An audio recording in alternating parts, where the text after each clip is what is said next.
जो रोजगार और विभिन्न बहालियों के संबंध में अलग अलग तरीके से संघर्ष कर रहे हैं। साथियों, नीतीश कुमार की सरकार ने चुनाव के समय जो वादा किया था, उन्होंने चुनाव के समय में कहा कि अगर वो सत्ता तक आएंगे तो 19 लाख लोगों को रोजगार देंगे। वो सत्ता तक आए, लेकिन रोजगार नहीं दिया जा रहा है। दूसरी तरफ जो बिहार के भीतर तमाम पारंपरिक बहालियां थी, बिहार के अलग अलग विभागों में जो रिक्त पद थे, उनकी बहालियों में जिस तरीके से देरी की जा रही है, जिस तरीके से उसमें अनियमितता हो रही है, जिस तरीके से वहाँ पे भ्रष्टाचार का एकदम बोलबाला हो चुका है, ऐसे में हमें लगता है कि तमाम नौजवानों को अपने अपने मुद्दों के साथ संघर्ष करने के अलावा एक सामूहिक रूप से योजना बनाना चाहिए कि बिहार के बहाली में सरकार कैसे न्याय करे, और इन्हीं मांगों को लेकर के अर्थात 19 लाख रोजगार और विभिन्न बहालियों में न्याय की मांग को लेकर के आने वाले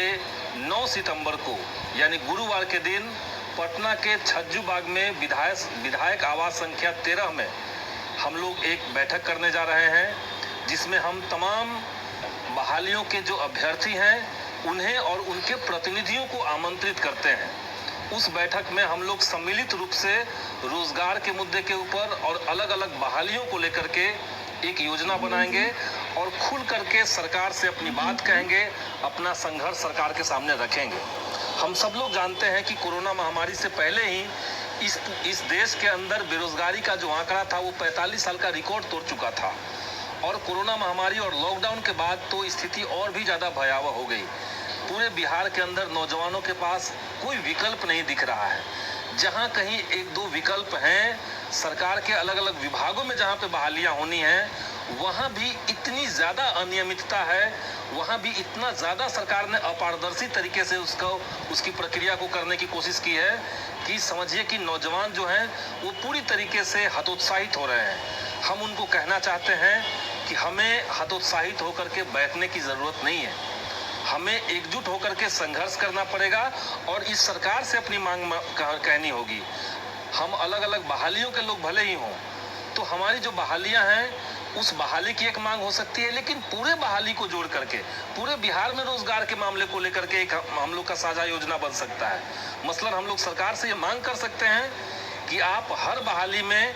ये नियम बना दीजिए कि विज्ञप्ति के साथ ही उस बहाली को पूरा करने का समय आपको घोषित करना पड़ेगा और उस निश्चित समय सीमा के अंदर आपको उस बहाली को पूरा करना होगा। उसी तरीके से हमें लगता है कि जो नए जो आंकड़े आए हैं बिहार के अंदर, जो दिखा रहा है कि पूरे लॉकडाउन के दौरान कितनी बड़ी संख्या में लोगों के पीएफ अकाउंट बंद हुए, लोगों का जो पेमेंट मिलने वाला जो नौकरियां हैं वो कितनी संख्या में लोगों की वो नौकरी खत्म हो गई, और छोटे मोटे रोजगार उद्योग धंधे तो चौपट हो ही गए। ऐसे में हमें लगता है कि जहाँ पे तमाम सारे खाली पद पड़े हुए हैं, बेरोजगारी का जो स्थिति है वो दिन पर दिन भयावह होता जा रहा है। ऐसे में सरकार के सामने हम लोग को ये मांग रखना चाहिए कि आने वाले दिनों में बिहार सरकार को बेरोजगारी को लेकर के और रोजगार कैसे छात्रों को दें, कैसे युवाओं को रोजगार दें, उसके लिए क्या क्या अवसर हो सकता है, इसके लिए एक अतिरिक्त विधानसभा का सत्र बुलाया जाए, ये भी हम लोग मांग रख सकते हैं। उसमें अलग अलग बहालियों पे बातें हों। पूरे बिहार के नौजवान अगर इस तरीके से यहाँ से वहाँ दौड़ते रहेंगे, अगर सड़क पर आंदोलन कर रहे हैं और पुलिस की लाठियाँ चल रही है, तो ये कब तक आखिर चलता रहेगा। इसीलिए हम मांग करेंगे कि हम चाहेंगे कि तमाम नौजवान जो हैं वो एकजुट होकर के एक प्लेटफॉर्म पे आएँ और एक साझी सहमति के साथ हम लोग एक मांग पत्र तैयार करें, और उस मांग पत्र के साथ हम लोग सरकार के पास भी जाएंगे, और अगर ज़रूरत पड़ेगी तो सड़क पर भी हम लोग उतरेंगे। तो इन्हीं बातों को लेकर के आगामी 9 तारीख को 9 सितंबर को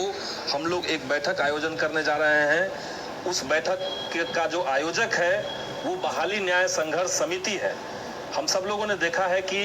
कोरोना महामारी से पहले इस तरह की बहालियों को लेकर के एक संयोजन समिति हम लोगों ने गठित की थी।